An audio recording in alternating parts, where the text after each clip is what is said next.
I thought I'd share a quick, easy, and inexpensive solution to the large gaps that gather underneath the edges of the garage door like I have here going on in mine. Now, when I went to my local big box store, the only thing they had was the standard 2.5-inch seal.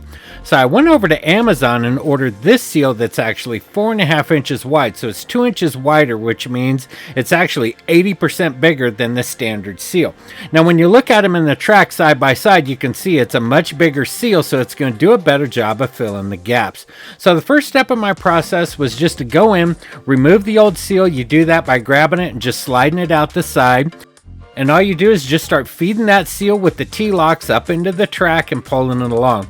Now, I discovered once you hit about 5 feet into it, it gets really hard to move it all by yourself. So if you can get a helper to come out and grab that and pull on it while all you do is feed it up into the track, the job goes really easy. It took me and my son about 15 minutes to get this fed up into the track.